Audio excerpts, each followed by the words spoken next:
So, tell me about Metal Gear. Actually, it's called Full Gear, see? Tell me about Full Metal Jacket. I just told you, dude, it's called Full Gear, see? Tell me about these solid gears full of metal. Dude, you just dropped those all over the floor.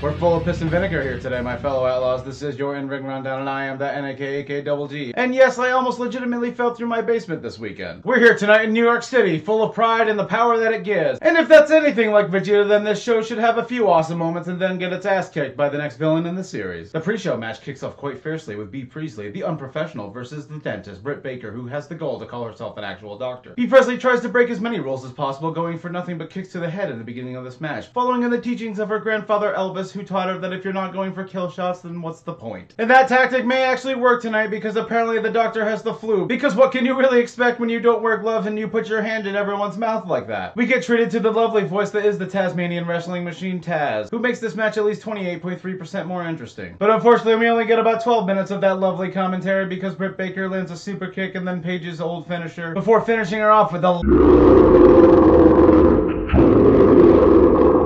The actual Full Gear pay-per-view kicks off with a level of pyros that is befitting of such. Not as many as Cody Rhodes' entrance, but still pretty good. Justin Roberts' parents gave him an 11 p.m. curfew tonight, so he is the happiest little boy to be out past 8 p.m. Introducing the first match of the night, a tag team bout between the Young Buckaroos and Pride and Prejudice. Can you guess which one is Pride? He did it. He worked with management. He somehow got above the EV. Oh, look, he found his chew toy. Before the match can really take off, though, JR reveals the sound clip that got him fired from WWE anytime that he introduced any new female interns. I don't think we have addressed them. Santana tries to tag in the Goblin by using his foot, but the ref just simply won't allow it. Even though I'm pretty sure this is the same ref that didn't DQ a match where Jon Moxley attacked Kenny Omega or the Lucha Brothers tagged themselves in when they were both inside the ring. Rules, they're subject to change. We're then treated to one of the rarest sights of all, as all four men combine into the four-backed beast of the Kama Sutra, the Prejusaurus. 2 back rakes in less than 90 seconds makes this instantly one of the best matches of all time before the Goblin does his best impression of Vince McMahon that I've seen in a long time. An ankle? No telling what. Weebles wobble, but they do not fall down, which apparently does not apply to Goblins, who crashes down after a series of super kicks by the Buckaroos. This just in, apparently there's a second voice clip regarding the firing of Jim Ross about those interns. Who the hell's legal? Everyone just kind of looks at each other across the ring for not at all a weird amount of time whatsoever before Team Vegeta finally lands the Street Sweeper in this match that definitely didn't last a bit too long. That may be a reoccurring theme here tonight. After the match, though, PCP beats the shit out of the young fauna so badly that the living embodiment of classic rock jumps the gate to get involved. But let's be honest, what could they really do? Oh, look at this, Ricky going over the top.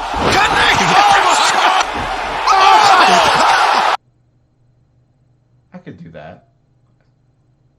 I could do that. The next match of the night is a singles bout between a 6-pack of beer and Hangman Page.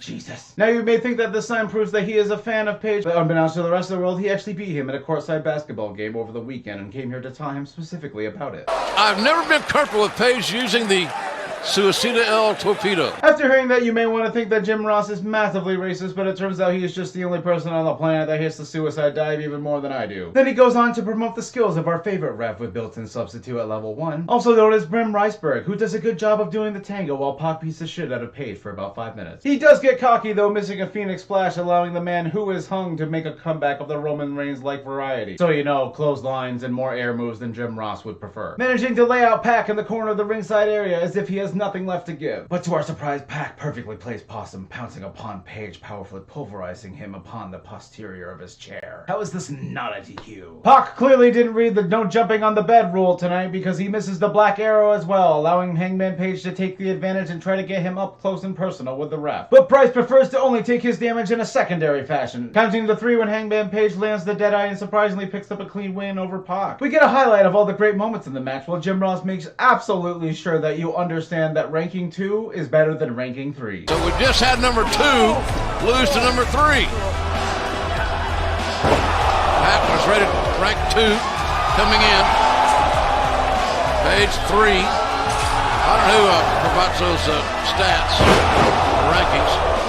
Don't ask me how they're given. I don't know. Stats. data, rankings, important shit. Are you listening? The lights go out and it takes about 10 seconds for Jim Ross to notice, but that's okay because he's used to feeling the incoming darkness. But never mind that because the Fiend Shawn Spears is here at a singles match versus Dean Snider. He wears these glasses. He wears these sunglasses at night. So he can get power slammed all over the outside of the mat. Earl Hebner is the referee for this match, but no one seems to notice until he makes a pass at one of the secret hidden groupies that Dean Snider brought with him to ringside. Hey, Earl, that's illegal. You know that. Janela's elegant hair reminds the chairman too much of his younger sister Brittany, putting him into such a rage that he ties it into the turnbuckle wire, while Earl just watches and does nothing to stop him or help. Spears takes off the turnbuckle pad, causing Earl's OCD to activate, so he takes about 20 minutes to put it back on, while Tony and Shawn do a double spike pile driver onto Janela on the outside. This is simply too much rock and not enough roll for the man, suffering defeat to the C4 or whatever the fuck it's called. It's a triple threat match for the AEW Tag Team Championships, and oh fuck yes, my favorite bouncer is here. Captain Killshot keeping out all the undesirables as Queen and Cassidy come down to the ring. Before the match, Jim Ross talks about the WWE in a way that no one has in years. That was a nice piece of pyro right there. All the men enter the ring, and for whatever reason, Scorpio Sky is the only person the ref ever gives a shit about stopping from joining in. A few minutes later, the Private Party get into the mix with their standard series of confusing moves that looks like no one ever gave a shit, can ever possibly give a shit, or will ever. Right before Jim Ross shows us that his mannerisms are not outdated whatsoever. Turned on a dime, left 9 cents change on that little ditsy-do. It takes 4 damn matches for the ramp to be used, which is just bullshit in my eyes. But this does finally allow everyone to have that jump-off contest to see who can do more barrel rolls. In honor of the late, great, not at all actually dead Tony Hawk, of course. Back in the ring, though, the SCU hit probably the weakest-looking double-team finisher of the night and actually pick up the win quite suddenly over Cassidy. The Luchasaurus Broseps do not take kindly to this fool's loss, but the lights go out and when they come back on, they reveal a secret third member, the long-last bastard member of the Luchasaurus family, who actually turns out to be the fallen angel Christopher Daniels, who has fallen so far from grace that Jim Ross turns into an evil genius trying to describe his ways. Daniel's swinging vile chair shots. Your mom's old friend from band practice versus the main character from Lucky Star here to do battle of the AEW Women's Championship here tonight. Teacher versus student, Kohai versus senpai, ready for bed versus lover of Fred. Almost no one in the crowd gives a shit about Emmy's queen-like enthusiasm, well except for the creepy recoil ref that'll gladly take any opportunity to go to karaoke. Man, it's hard to pay attention when he's in there. Sakura makes Donkey Kong noises as she throws Riho around the ring with the most devastating move in all of wrestling, the catfight throw. But Riho's massive HP bar laughs off these hits and manages to get her into the corner for the first double stomp of the night. Trust me, there will be more. A stomp right to the heart of Queen, the groupie that they never wanted and just would never give up. Sakura with that surfboard, the Romero special just rolling through. Dude, it's over. It's just over. You don't get out of that. You're just done, okay? Over.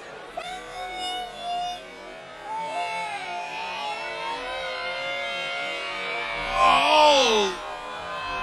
I take that back. 3 back rakes in 1 pay-per-view. I fucking love it. The ending of the match is nearing as Riho uses their magical powers to go into overdrive, rolling into the slickest fucking stuff that you ever seen. Are you keeping count? That's like 5. What does she think she is, Seth Rollins? Both women trade counters back and forth in what's probably the closest thing you'll ever see to DBZ in real life, before the magical one uses the Riho go-round to roll up her former teacher and retain her title. We're finally here, the match of the night, Cody versus Jericho for the AEW World Heavyweight Championship. A match that JR claims is so big and full of pressure that you can literally cut it with a knife, because yes, that's how the saying goes. It has nothing to do with tension or warm butter, but the physics surrounding pressure. A combination of Luke Skywalker and Barney Stinson make their way to the ring first, joined by their trusty best friend MJF, also known as Mother Jones Fucker. But silence your mouths and raise your hands, because the son of Zeno, Jericho the Almighty, on his 49th birthday is coming down to the ring, flagged by this albino gorilla. Jericho gets mildly upstaged by Cody in the beginning moments of this match, causing him to get so pissed off that he must go to the ringside area and pick a fight with one of the judges, Dean Malenko. He swiftly talks trash and points directly at him, claiming that he has now learned 1007 moves. Cody Rhodes takes Jericho over the ropes with a clothesline and decides to ignore the sign that says, "No diving, there's a fucking ramp here," smashing his forehead off the canvas and busting him wide open. Jake Hager does well to get involved in this match multiple times, convincing Aubrey of his innocence with his "I don't know where I've been" look. Jericho beats down on the youngest member of the Rhodes family for about 10 minutes, but makes the mistake of walking into the environmental hazard that is the Mama Rhodes ringside seat area, and receiving multiple slaps for his cockiness. Excalibur is a paid professional wrestling commentator who knows all the moves that he sees.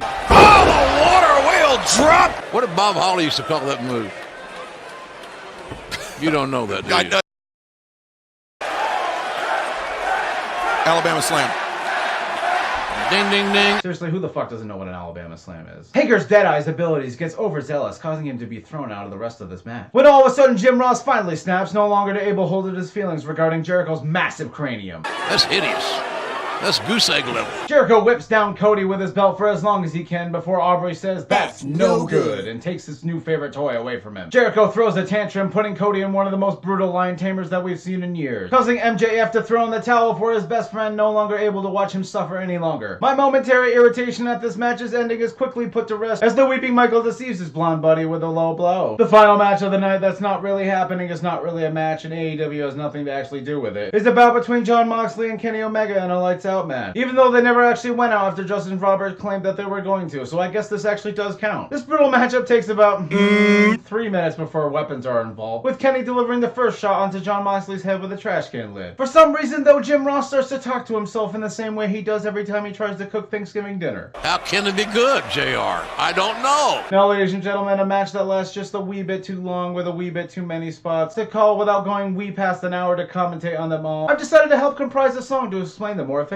Barbara on the face and back, so much pain, that's a fact. Ice pick, steel chains, broken glass, John has mousetraps. Who could have set up this zany action? This crazy contraption? The fun is catching your opponent in a mousetrap. Back at the top of the ramp, Kenny has Jon Moxley on the ropes while he calls his friends to bring out their secret weapon, the Sleep Number prototype bed that was never released, with sleep numbers only ranging from pain to misery. Moxley sees this mythical piece of the destruction and recovers immediately, naturally being the one to suplex them onto the malicious mattress, so brutal and web-like that it takes the entire ringside team to relinquish them from its grasp. Back in the ring, Moxley is sick of the foreplay and finally strips the ring naked, evading Kenny Omega's Phoenix Splash and landing the highest Dirty Deeds paradigm. It might as well be a brainbuster shift you've ever seen in your life, and picking up this win in the match that was not actually a match, but not really is actually a match. It's a match. Well, that's it for this week's rundown. I want to thank you all for watching. We've recently had some massive growth on the channel, so all my new fellow outlaws, be sure to leave a like and a comment and let me know what you think. You know there's just too much wrestling nowadays to not enjoy making fun of it every week. Tune in next week where I hopefully don't take 5 days to make an episode because I almost fell through the basement stairs.